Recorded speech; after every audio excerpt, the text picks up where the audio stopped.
Hello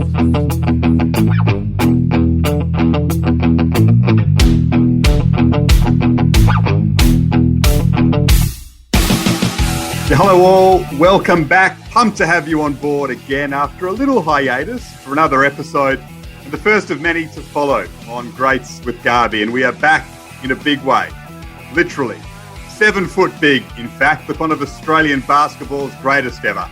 A 2-time Olympian, 3-time NBL champion, 2-time NBL MVP, superstar in European basketball, and only the 3rd Australian to play in the NBA after being taken with pick 18 in the 1997 draft by the Dallas Mavericks. He is Chris Anstey, and he's with me now. Chris, thanks so much for joining me. Great to see you. Great to hear from you. Thanks for having me. I hope this is going to be a bit of fun. It will be a bit of fun. So much to discuss. I mean, obviously your time in basketball here in Australia, the NBA we'll get into in great detail, your time in Europe, Boomers issues, etc., including your time as a junior tennis player playing doubles with Mark Philippoussis, which will be an interesting chat. But you're smiling at the moment. Your doggies, your beloved Western Bulldogs, through to the grand final. That's going to be exciting for you. They are. It's been incredible. One of the greatest joys through lockdown has been all of the sport that's happened. The Tokyo Olympics, the AFLs continue to go. I don't mind my horse racing. So we've had something on at the very least, but the Bulldogs had an incredible regular season, and it just seemed like it might have gone a little bit too long. But, the weekend was incredible, beating Port Adelaide like we did. I said to you off air, it was one of those ones, as hopeful as I was, it certainly wasn't expected, and sort of just sat there and watched with my mouth open. I was up and down off the couch, and I was riding every possession. And it's funny when you barrack for a team. The night before, I watched Melbourne, and I knew they were home at quarter time. And then we're up 5 goals at quarter time, and it felt like there was so much time left. I never felt like we're home until early in the fourth quarter. So can't wait for the grand final. I fully expected, as much as I didn't want it to be, my AFL watching experience to be over on the weekend. But here we are with another grand final. It's, as a Bulldog supporter, it's incredible. We waited a long time for 2016, and we've got another one. It's amazing. And it promises to be a beauty. We can't wait for it. By the time you're listening to this podcast, perhaps the grand final has been run and won, but there's plenty of other answers from Chris Anstey that will keep you more than interested, that is for sure. I'll start with a general one, Chris. There's big in life, and then there's 7 foot big. There's 7 foot tall. That's a whole nother scale altogether. What's it like being 7 foot tall? It's normal. I mean, it's all I've ever known from the time I hit probably 17. This is how tall I've been. Growing up, like anyone who's different, I hated it. I got picked on, I got teased, I got bullied, all those sort of things. And, as a kid, all you want to do is fit in. And being so much taller than everyone else, you don't. And then adults expect you to behave more maturely, expecting that you're a bit older than what you are. And, my kids have been through that, or they're going through it as well. So it's something I'm very sympathetic to them over, because I've been through it. But, you just mentioned the Bulldogs. All we could get was, individual seats. Our whole family, we had 5 seats in all different sections for the 2016 grand final. And we're trying to trade them out, and all we kept getting was, we've only got standing room. Now, standing room for our family is incredible. We're down on the first level. We're standing behind the back row. We're right at the bar, and we had the best view in the house. There wasn't a head in front of us, even when the crowd got up. So there are certainly benefits, and in a sporting context, of course, there are benefits. But it's all I've ever known. Yeah. And it's obviously served you very well throughout your career, which led to 2 Olympic Games, which must be incredible experiences. And we're just coming off the back of a Boomers bronze medal.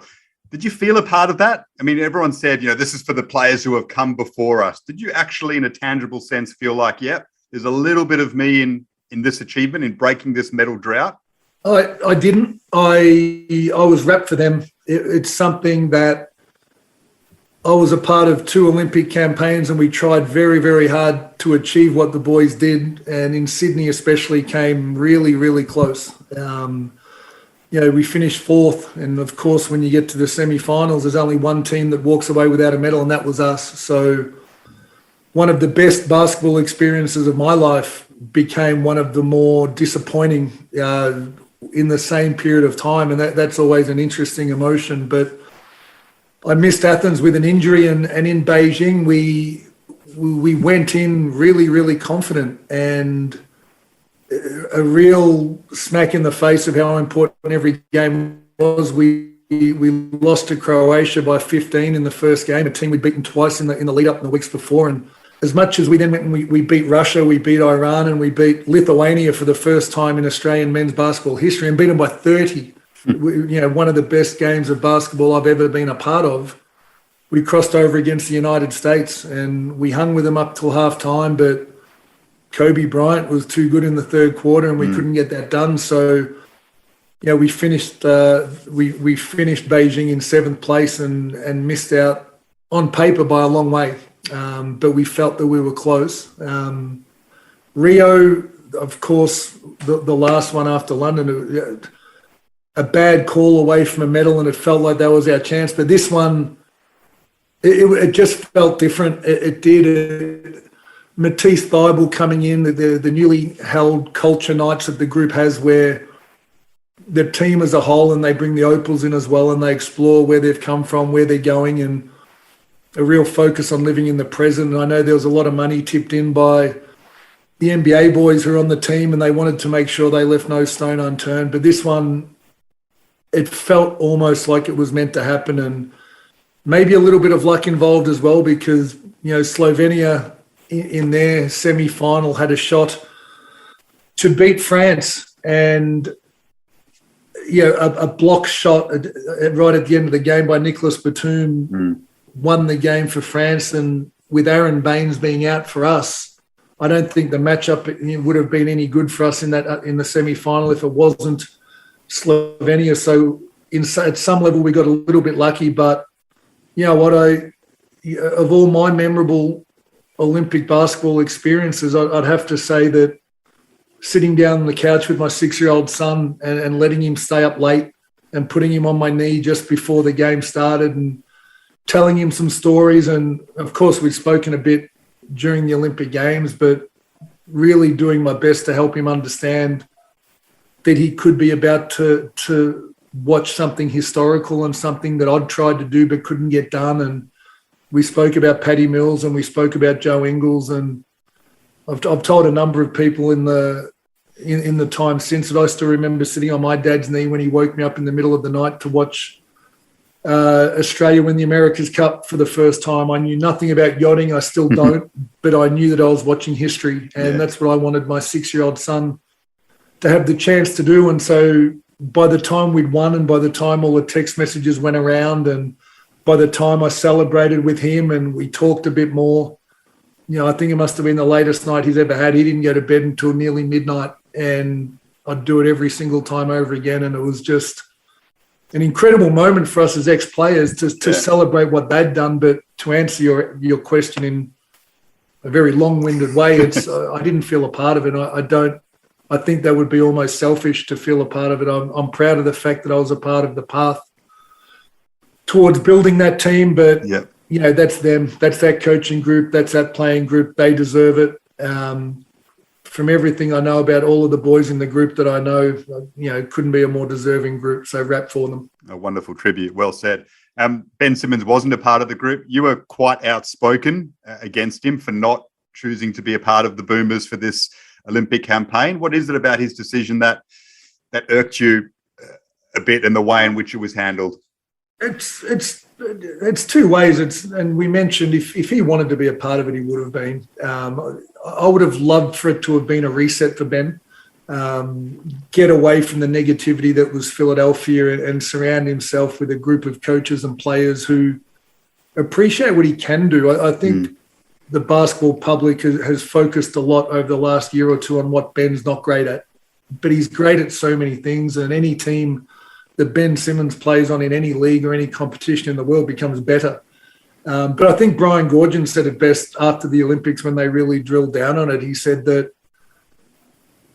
he wanted Ben Simmons on the Boomers team not so much as to give them a better chance of winning a medal, which he would have, but to be ingrained in the culture so that if he chooses to be a part of it moving forward, it's ingrained, because so much time and effort's gone into building such a positive, nurturing culture at that level, which is hard to do. And Paddy Mills and Joe Ingles have been incredible, as have Daly and Bainesy and those other guys, but we need people to carry it forward. And so the hope is that Matisse Thybulle, he's seen it now. Dante's seen it. Even Josh Green has seen it. Josh Giddey touched it. He didn't make the team, but if Ben Simmons comes in, of course, he's going to be a huge part of that basketball team. And it's important that the most influential players on court become also the most influential off it. And that was the hope for Ben, and my hope is the same, that he has a change of heart. He understands. I'll tell you what, if you're ever going to have a little bit of FOMO of missing out, it's got to have been watching that. And my hope is that he watched it and he listened to how much it meant. But no, look, it was disappointing that he didn't. From a professional point of view, I felt that he might regret missing an opportunity to really endear himself with the Australian basketball public, which has got a fractured relationship with him. But it still becomes his choice, and you don't want someone to be a part of a team that they don't want to be a part of. And again, we got the medal. It's only 3 years until Paris. The hope is that Paddy Mills is still there, that Joe Ingles finds a way to go around again, and Ben Simmons chooses to play, and he's integrated into a team with those two guys, plus the guys who've seen it, so that he can carry it forward with some of the other great young players we've got. Yeah, anyone watching on could see that's a positive environment. You can only be enhanced as a person and as a basketballer, right, by being a part of that Boomer setup. So hopefully Ben has a change of heart, because it just seems clear that it would be a massive plus for him moving forward personally and professionally. Let's take a little detour from basketball for the moment, Chris, and talk a bit of tennis, because reading up on you, a number 2 ranked Australian for 15-year-olds nationwide coming through in tennis, played doubles with Mark Philippoussis as well. Were you just good at tennis, or was it actually your focus way before basketball to make it to the very top? Were you drilled down on trying to get to the top? Yeah, I love tennis, and I actually played against Mark. I would have only played a game or two of doubles with him at club level, but my doubles partner was Dustin Fletcher. He played wow. He was my doubles partner for as long as I can remember, and we were really good as a doubles pair, and we were the best doubles partnership in Australia for 4 years in a row. But no, it was. My dream was to play Wimbledon. One of my more vivid memories right at the start of my basketball career was walking on the Rod Laver Arena, and there was a wooden floor on it. That's not what the dream was. The dream was to walk on the Rod Laver Arena. Back then it was a green, plexi cushion court. So it was weird. And for the first couple of years of my basketball career, it was almost a bit of a joke in my head that I was a bit of a fraud, and I was doing this for a little while, and myself and my tennis friends found it funny. We joked about it a bit, but no, I loved it. The team element, and we had as close a group of tennis friends as I could, but in the end, the tennis tournaments only came around during the school holidays, and there was competition on the weekends. But for basketball to be a real part of a team and to try something new, it became appealing. And I suppose, my height, as much as, I was able to be a little bit stronger than a lot of players when I was young, it started becoming as much of a hindrance when my serve came back a lot more, and, the real advent of those baseliners just getting everything back and being incredible from the baseline. It wasn't my strength. And as well as I moved for 7 foot, I didn't move at an elite level for a tennis player. So I think the writing was on the wall. The realization was there that as much as I loved tennis, I reckon I'd peaked. I reckon I'd reached my ceiling, and it became fascinating to see how far I could go in basketball. Yeah, I was keen to ask about Mark Philippoussis, but Dustin Fletcher as a doubles partner, that's a real beanpole combination. We were tough to get by at the net. We didn't get lobbed much. But, the thing is, it was interesting because we always loved playing doubles, and doubles was already almost a little bit of a second-rate part of tournaments like it is today then. And he had, Fletch had incredible hands, and because we spent so much time playing together, we just got it. We knew what we were doing. We knew what the other one was doing, and we're really, really hard to beat. We took a lot of pride in almost we'd never lose. We didn't lose a game for 4 years at one stage, and we won the biggest tournaments in the state and the country. And part of it, we still didn't make national teams or state teams. They'd always take the two best singles players and then play them together in the doubles, where and we would have beaten the doubles combination they'd rolled out 8 times in a row, but couldn't make a team to play doubles. The Junior Davis Cup type events. So we kind of saw the writing on the wall there as well, where we just didn't think we'd ever make a representative team, and they were clearly going to pick singles players, and that was fine. But 10 players get picked in a basketball team and 22 get picked in an AFL team, so maybe our chances were better in our chosen sports. I don't think you can regret a thing. Hey, what was the Scud like as a 15-year-old before we get back onto basketball? Because for my generation, he was the Nick Kyrgios for kids today. Like, we loved the Scud. I mean, he was everything you dreamed to be, very good with the women, but played with this carefree attitude and so much excitement. I mean, he was like a hero for teenagers like myself growing up. What was the Scud like to play alongside in those days as a 15-year-old? Such a really good kid, and had a tough upbringing. I don't think it's any secret that his dad was demanding, and even at that age, you could tell. And you saw some things where you're like, oh, that's really tough on Mark. But it was interesting because, he was a really good junior, but certainly he wasn't head and shoulders above the rest of us.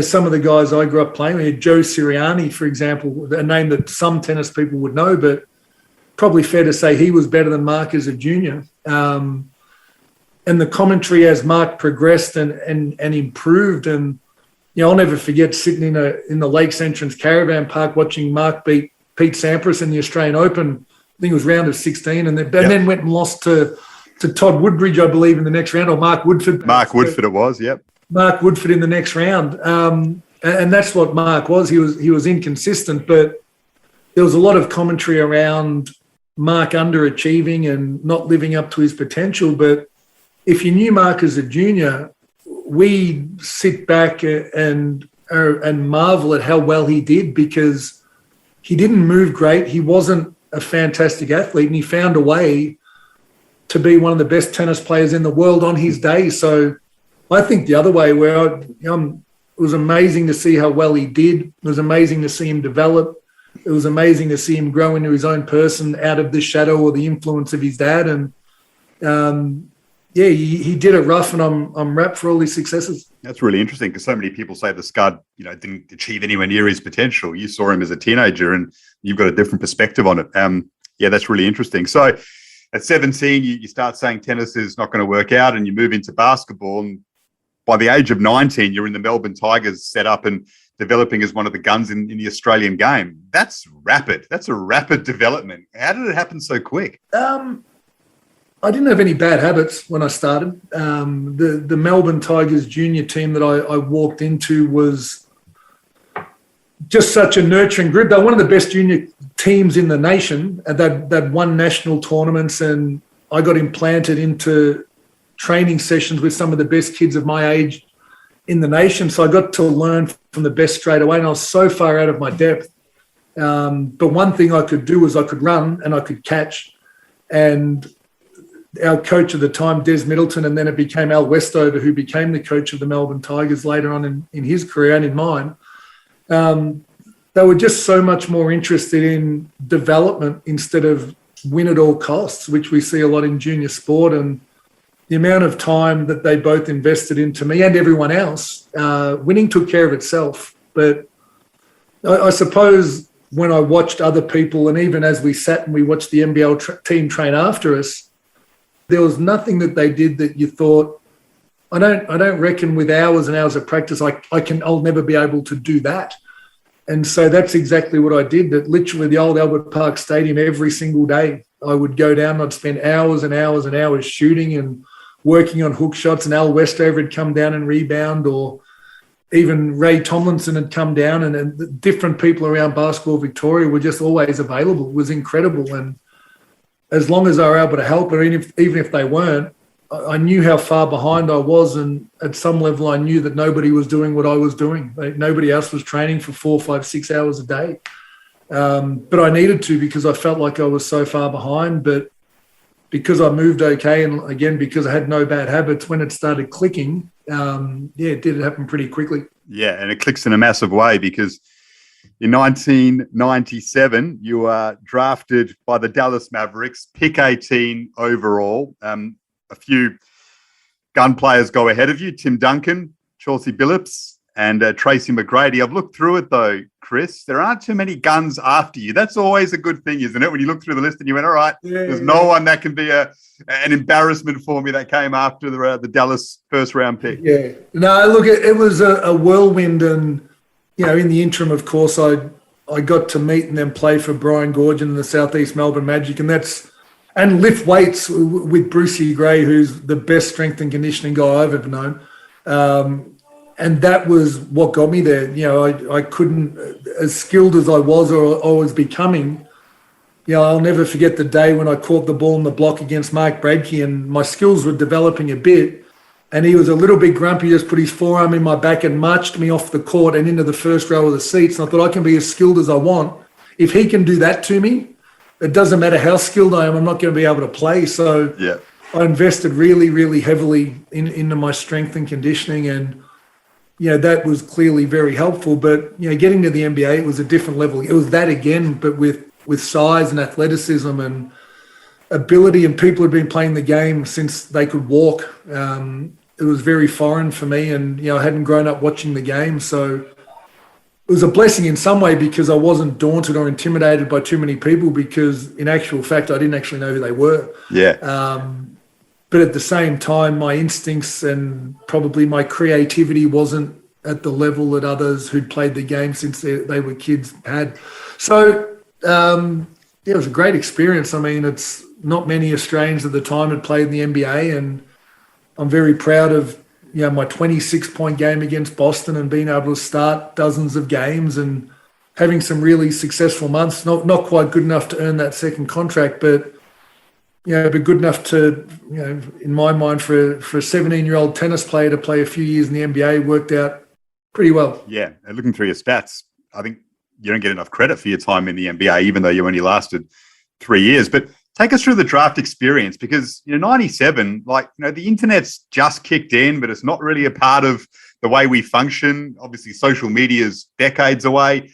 So how did it come to be that the Dallas Mavericks are interested in you? When did you first get word of it? And then talk us through the draft day experience, going over there, being picked. Did you know Dallas were into you? Just take us through all of those steps.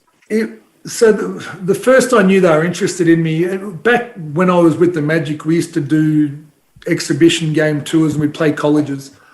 And mostly the young Magic guys would go, we'd pick up a few of our development guys, and we'd play 6 or 7 games. We'd get in a minivan. They were fun trips. They were so much fun.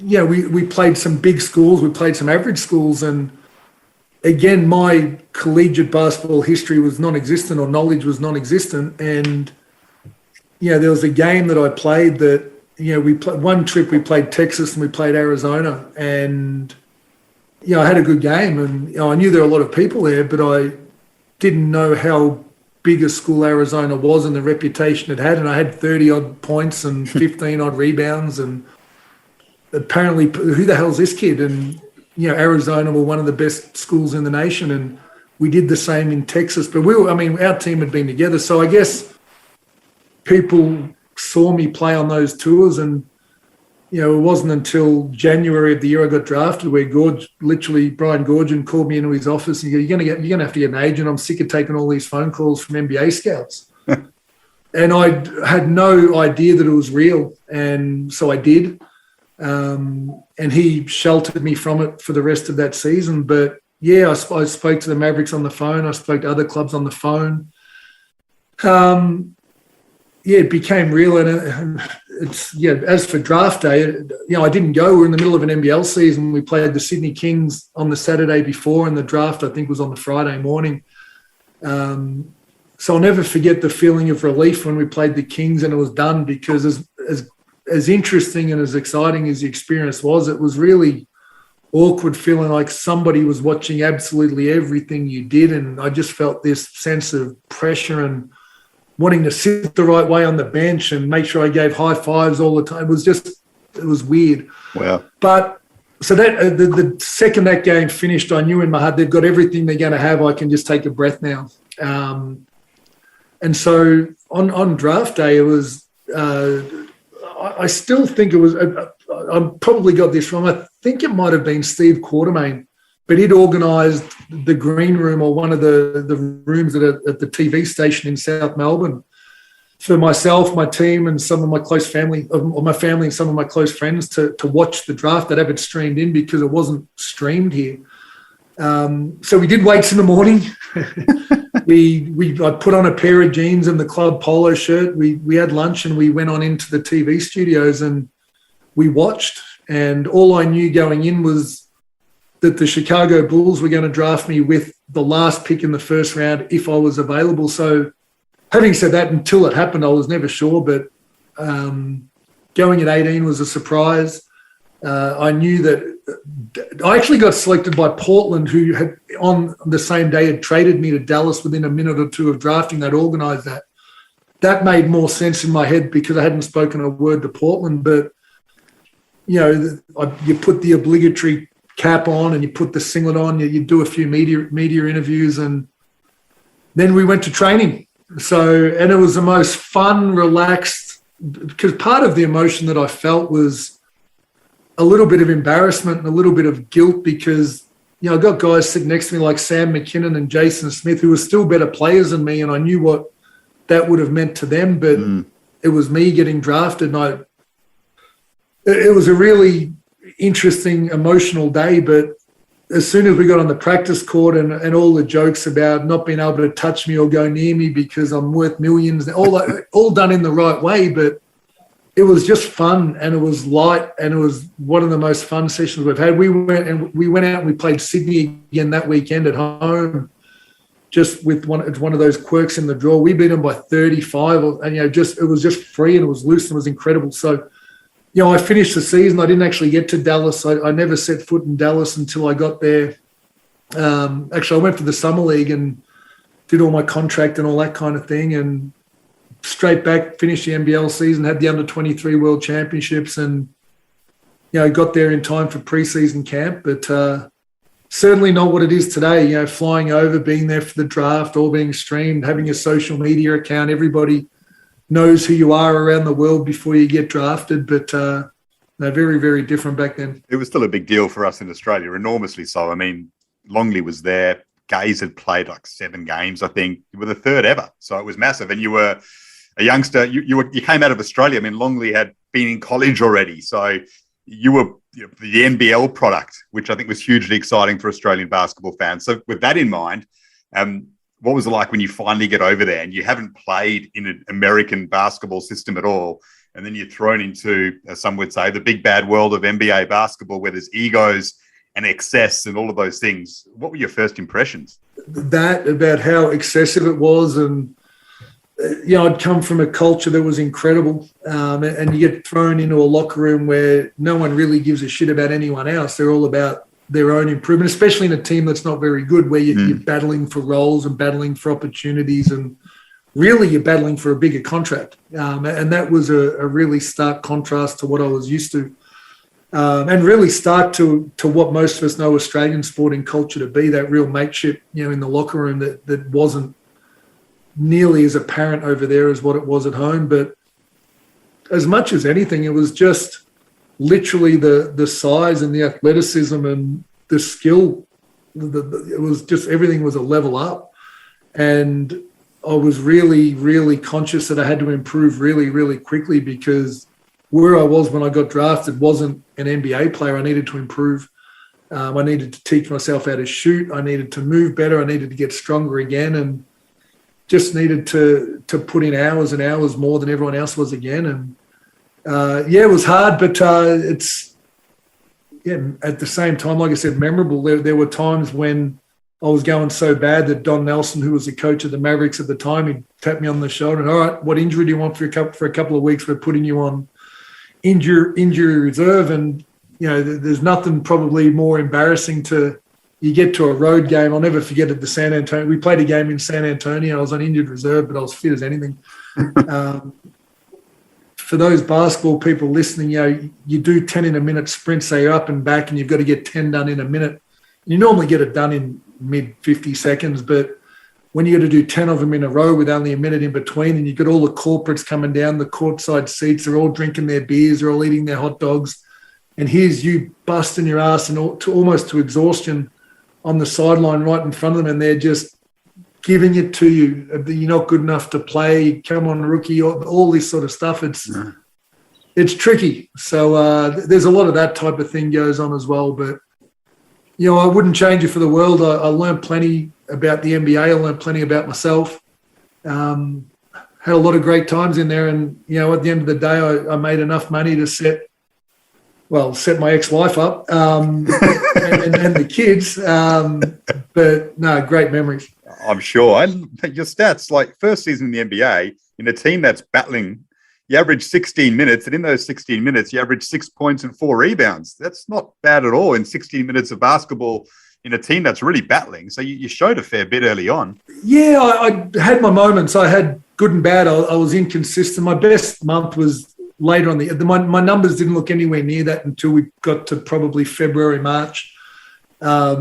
And I had a block of time where, we got to a stage when clearly we couldn't make playoffs, and the team went into, okay, what are we looking at for next year? And let's get some minutes into the young guys. And, I started for a month. I averaged 30-something minutes a game and had a handful of 18, 20-point games, and one of them was against the Celtics, had 26, and it was great. It happened to be St. Patrick's Day, which was my mum's birthday, and she was also there. And, of course, playing the Celtics on St. Patrick's Day, there was just something about it. Fantastic. And it was one of those games where everything clicked and came together, and I think that was probably the first time where I really felt like, all right, I can do this. The work I've done, and I felt like I belonged, or I was beginning to belong. There wasn't much of the season left by then, so even leading into the off-season or leading into the preseason and towards the end of the preseason, my second year, I was playing great. And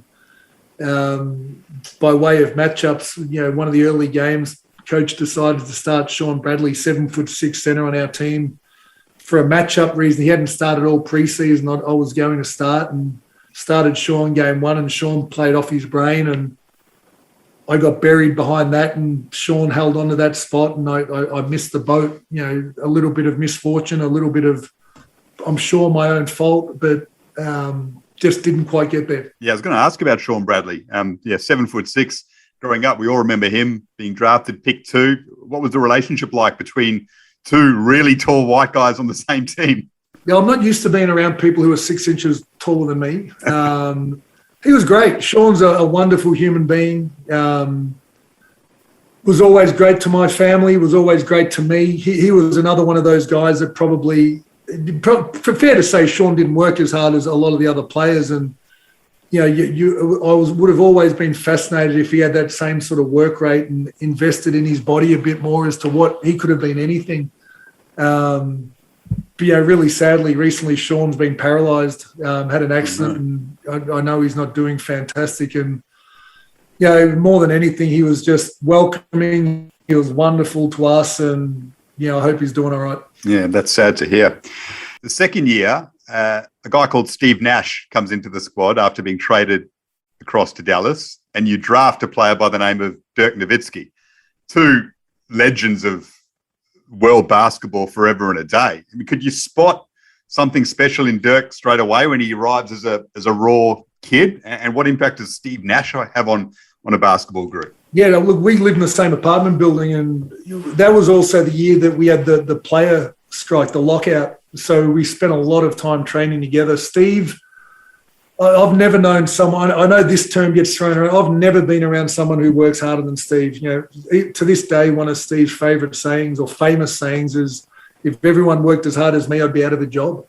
And he was just relentless. And I could tell you story after story about him getting caught doing more, but people forget that in the first month or two of Steve as a Dallas Maverick, not many people liked the trade to get Steve in, and he was booed by our home fans every time he advanced the ball down the floor. He was that ostracized within the group. They just didn't think he was any good. He never asked for a trade. He never stopped working. And to look back and hear that home fans would have booed Steve Nash just seems incredulous now. But that's where Steve came from. Dirk, on the other hand, as well, he didn't play much, and he was in Nelly's bad books a lot in his first year. And again, a lot of criticism for drafting Dirk over Paul Pierce. But the one thing with Dirk is that I've never seen somebody shoot the ball with less effort. It was just so perfect to watch, and no matter where he was on the floor. And he needed to develop his body, and he needed to get stronger. And he had his shooting coach with him, and he used to shoot all these off-balance shots. And there's method to the madness, and we've spoken about it a lot since. But as soon as he got his NBA feet under him and could deal with the physicality, I remember calling Brian Gorgon and a couple months in saying, you want to see this kid we drafted? It's just effortless. And I actually said to him, he's going to be the best European to play in the NBA. And he thought I'd lost my mind. At the time was Tony Kukoc, we had Drazen Petrovic, we had Vlade Divac. And I said, you don't understand. It's different. And he called me years later and goes, you remember saying that? I said, yeah, I do. He said, I think you're right. And look, and I've said it before, but I could tell you a bunch of stories about Dirk, but some of the things Dirk's done off the court, even for my daughter and in the years since, he's just an incredible human being as well. And as much as I remember the things he did on the basketball court, and as much as I followed him when I left, and he was the guy that, him and Steve were the guys that I followed. When I left, I was closest to them and was wrapped for both of their successes. But they're just too, if you didn't know basketball and you walked into a dive bar they'd have a beer with you, they'd talk, and you wouldn't know who they were. Well, which I think is just absolute testament to them. I've done exactly that with Steve Nash. 2010 Football World Cup in South Africa. We're at a bar in Johannesburg, and Steve Nash is there in his Brazilian tracksuit top. Everyone's like, it's Steve Nash. And everyone's just going up to him and talking to him. And what are you doing here? He's like, man, I just love my football. I'm following Brazil around the World Cup. And he sat with us having beers, and he could have been anyone in the world. And, people just treated him that way because he acted that way. And it was just the most pleasant experience, seemingly for him, but obviously for us as well. I'm really glad you've told me that. And I have had other people say similar things, but he's a man of the people. He's, like I say, he's an extraordinary human being. So you go to the Bulls the season after your second season in Dallas. Tony Kukoc is still there. I think BJ Armstrong's gone back, but they were a world away from the Chicago Bulls that had dominated world sport a few years previous. You have a 17-65 season, bottom of the conference. How difficult was it being at a club that had been so dominant and was now in that position? It wasn't too different for me. I'd come from Dallas. But you still had the sense when you walked in, you saw the championship trophies, you had the banners, you played at the United Center. The traditions carried on. And, Randy Brown, Dickie Simpkins, Will Perdue, these guys, we drafted Elton Brand and Ron Artest, and, they were two, especially Ron, clearly very polarizing characters. But no, look, it is a hard situation when, very similar to what it was in Dallas, where all of a sudden there was a clean slate and people were jockeying for increased roles, increased pays. There was no alpha dog there anymore. Tony Kukoc was the best player on the team, but he was as much a facilitator as anything. And his demeanor, his mindset wasn't to score 25 a game. It was to get everyone involved. So, again, a really great group of people and one that I enjoyed being around. And there was something surreal about pulling on a Chicago Bulls uniform and representing the club. But going on, we're on track for a long time to be one of the worst or the worst team in NBA history, according to record, and that was tough. But the one thing about the Chicago fans I'll never forget is that they always appreciated and understood how fortunate they'd been. And as much as they didn't want to blow up the team, they realized that had maybe the team in all of sports, in the history of all sports. Yeah. And they supported us. We were getting 15,000 at pre-season games. They knew we weren't any good, but they came and they turned up and they supported us. And, for a team that was that bad, that was incredible. That's great. You're obviously following on in the footsteps of another Aussie centre there, Luke Longley. Did they put that pressure on you? Did you feel that pressure to follow in Luke's footsteps? How was that narrative playing out when you were there? It didn't. It was almost non-existent. Outside the fact that Luke, by who he is, allowed every single person within that organisation and in that city to love me because I was from the same place as him. And if I got painted with a similar brush to what Luke was, then I was going to be the most popular person there. So I'm very grateful to Luke for that. But look, you just couldn't find, and you sit down, and I always found myself, I was always close with support staff, equipment managers, trainers, and some of the stories, that was a great part of the Bulls, is you get the actual stories, but you just get stories about, and you just hear it, how great a person Luke is and how generous he is. And I'd experienced that myself, but it was everyone. I almost challenge I challenge people to find a person that says anything negative about Luke. Yeah, that's great to hear, and more than expected, especially if you watch the Australian story with him that was done recently, which was a wonderful documentary. I implore you to watch it if you haven't yet on the ABC. You came back after the Bulls. Well, let's talk about leaving the Bulls. So when they tell you they're not going to give you another contract and you don't have another NBA contract, how devastating was that? And were you really cut? Did you want to come back to Australia? What was your position like at that stage? No, I wanted to stay in the NBA, but I wanted to play in the Sydney Olympics. And it wasn't cutting off my nose to spite my face. It was, if I had have performed well enough, I would have earned another contract. And, over the years, I came really, really close a couple of times, but didn't quite get it done. But no, look, when I knew that it wasn't going to happen, the only club I wanted to play for was rebranded to the Victoria Titans, but I wanted to play for Gorge and I wanted familiarity. I wanted to get better again. And I knew out of anywhere I would get better in that environment. So I played there for 2 years. I made next to no money, and Gorge was almost embarrassed when I called him and said, "Can I come back?" He said, "What?" He said, "I've got no money." I said, "I made it the last 3 years. I don't care." And the NBL actually forced the club to pay me more money because they didn't think it was fair that I would play for that little for them and no one else, which flew in the face of salary cap issues and that kind of thing. But no, it was a really interesting year, really, really successful regular seasons. But, I got injured in one of the semis and then missed. Jason Smith got injured. Tony Robinson got injured.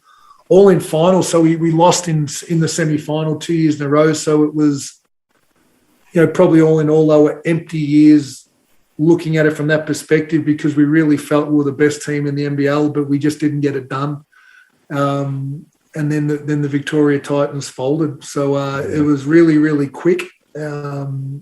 Disappointing ways to end both those years, as great as it was living back in Melbourne and being a part of the club. And really tough times for Australian basketball. I mean, the NBL hit a really low point, and obviously we've seen a revamp now, and it's up and going again, which is great. So in that period, you go to play over in Russia for Ural Great Perm, and then Kazan. I actually spent 3 weeks in Kazan, 2018 World Cup. The Socceroos were based there. Awesome city. I mean, you hear Kazan, Russia, and you think, oh, it's cold and, there isn't much to it, but it was a lot of fun being there. So I can imagine you would have enjoyed living there. But, it's interesting in Australian basketball. You guys are in the NBA and we know every single thing that you're doing.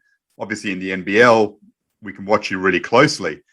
But you're in Russia. You won titles. You won massive awards. I just feel like with Australian basketballers over in Europe, we just don't hear or see too much about it unless you're really part of that tight basketball clique. Did you feel lonely? Did you feel like people had forgotten about you and you're over there playing in Russia and you're doing great things and no one's really taking notice of it? I was really proud of my years in Russia. And my first year in Perm was the opposite to what you described in Kazan. It was brutal. It was industrial Russia. It was minus 45 degrees. And, 2 months in, I thought I'd made the worst decision of my life. Had offers to go to Croatia and Spain and those sort of places. But I never would have guessed in a million years I would have stayed in Russia for 3 years.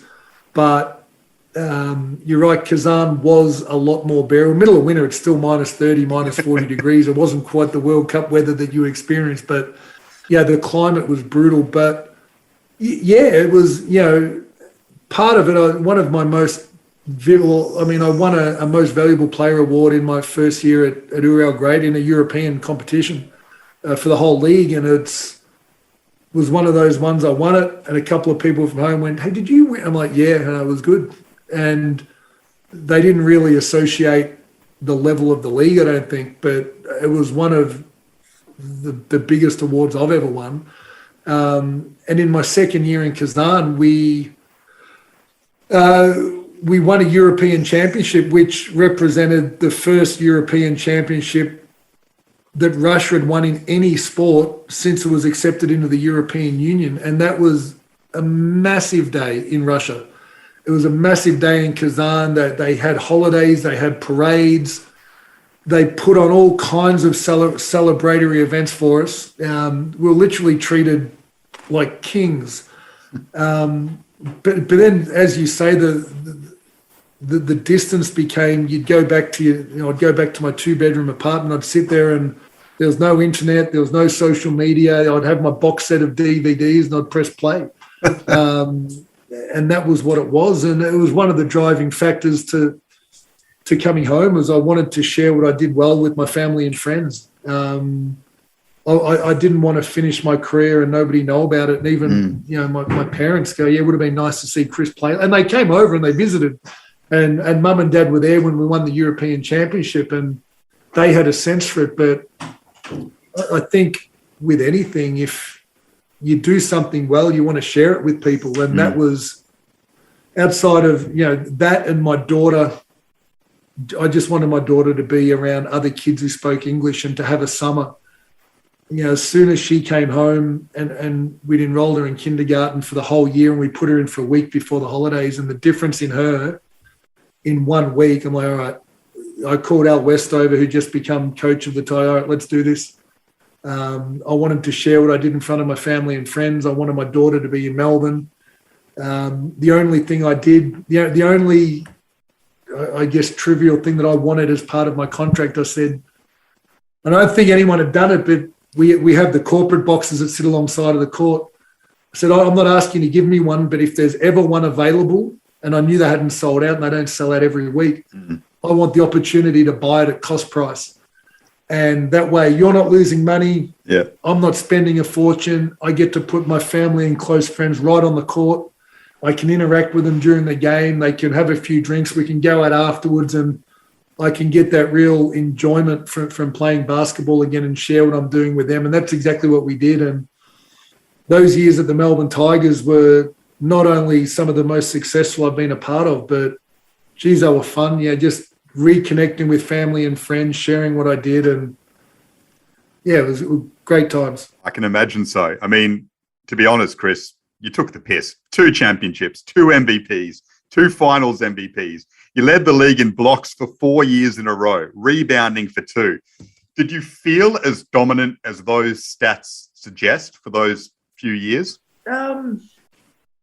I knew I was good, and I knew I was different, and I knew that my time in the NBA and then really, really toughening up in Russia, I knew what I was capable of, and I knew there were others who weren't prepared to do what I'd done and was still doing. But I was confident. More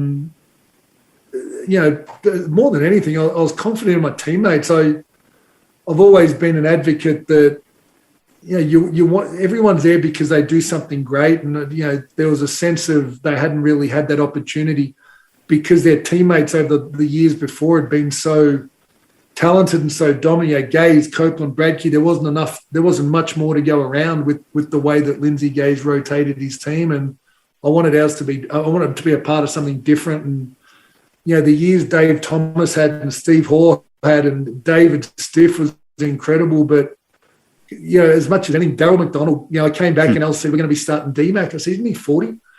And I spoke to DMAC on the phone, and as soon as I spoke to him, he's ready to go.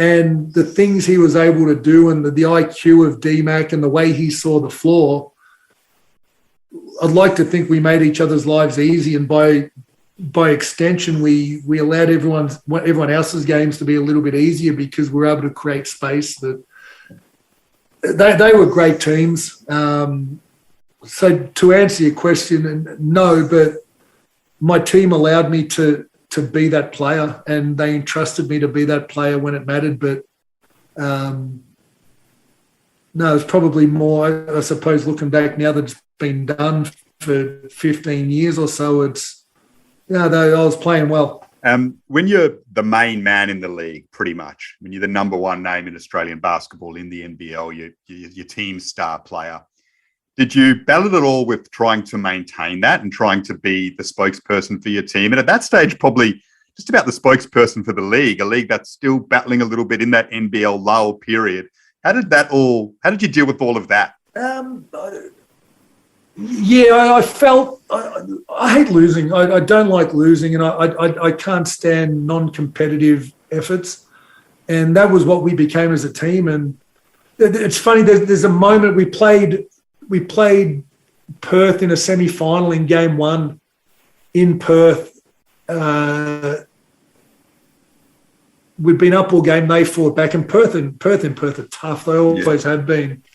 And Rashad Tucker got fouled with almost no time on the clock, and he had 2 free throws to win it for us, and he missed both free throws. And we went into overtime having just missed 2 free throws, and the vibe of the team was, all right, so it's overtime, let's go. There literally wasn't a second spoken about that moment. All that matters was what's next, not what's already happened. And that was our group. So to answer your question about maintaining that, we were just that was how we felt. As for being a spokesperson, I never considered myself that. I always just said what I thought.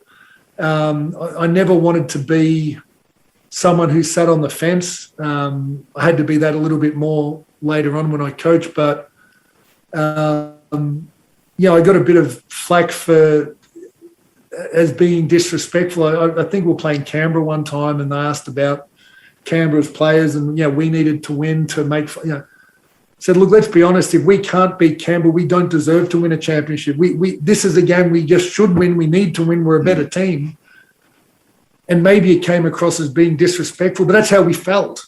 And I certainly didn't mean it as disrespectful. I meant it as the confidence that we carried as our group. And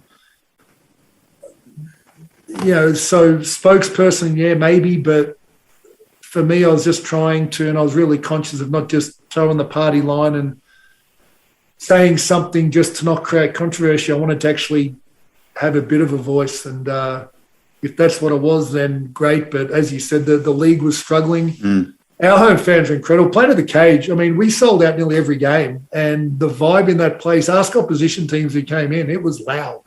And the fans who came meant it. That was a lot of fun. It certainly didn't feel like the league was going into a lull playing in that stadium. Yeah, Perth fans would say the exact same thing. And now, thankfully, there's more of an equilibrium across the league, and Aussie basketball is doing well as a result, which is great. 2010, you retired, Chris, and we hear so much about sports people and the struggle with retirement and the loss of identity. How was it for you? How difficult was it? I was a little bit different because I didn't grow up with the sport, and even there were times through my career I thought about retiring. Right. And I guess I was fortunate that because I hadn't grown up with it, it wasn't my everything. Yep. And I was of the mindset that I was, and it was funny. I always thought it, but I'd never really verbalized it. But the one of the sports psychs who worked in our team said it best, and he said, "You're a human being who happens to be good at basketball. You're not a basketball player. Don't let what you're good at define you."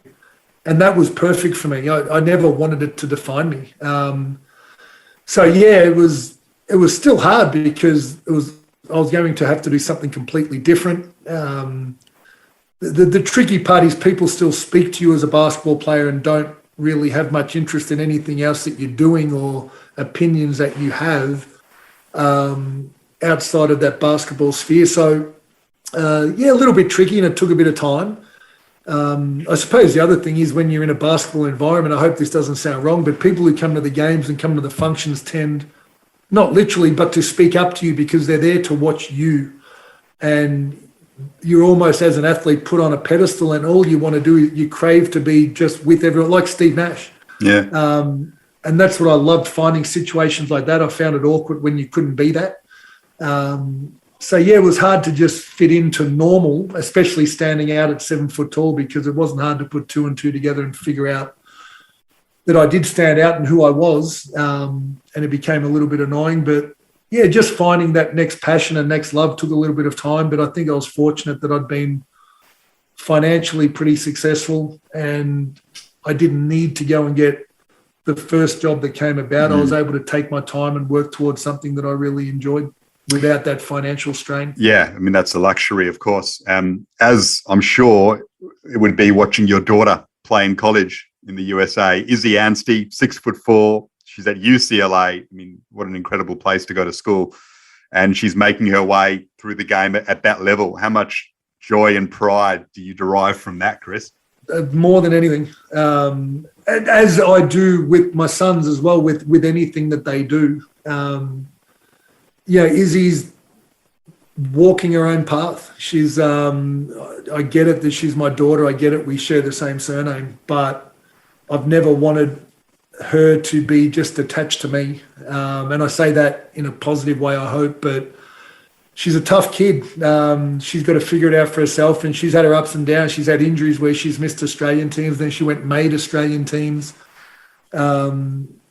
She's the most exciting part for me with her going to college was, first of all, she gets this incredible life experience. She gets a new group of friends. She gets an education, and I've been around women's sport now for a long time and I'm invested, but they still don't have the resources men do. So the education for any female athlete is so crucial, and she gets that at UCLA.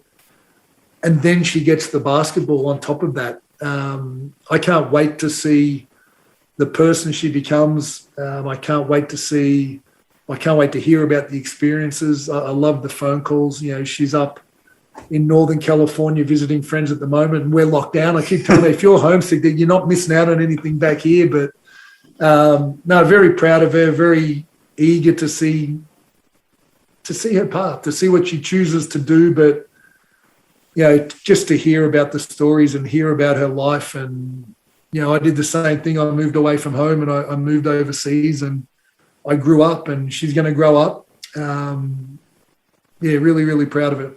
Watching it as a dad, as I'm sure any sports parent will tell you, is a different thing. I can't always bring myself to watch a game as a coach because I do focus more on what she's doing all the time. It's just, it's good fun. That's great. We look forward to watching her progress with a lot of interest, the next generation, that is for sure. Now, a few quick questions to finish, Chris. Love throwing these in at the end. So, firstly, the best player you ever played with, and I'll give you 2 categories, NBL and then NBA as well. Darryl McDonald in the NBL, and I had him at the Titans as well as the Tigers, with a very, very honourable mention to Sam McKinnon, who I got right at the start. And the other, flip a coin, Dirk or Steve, they had to be.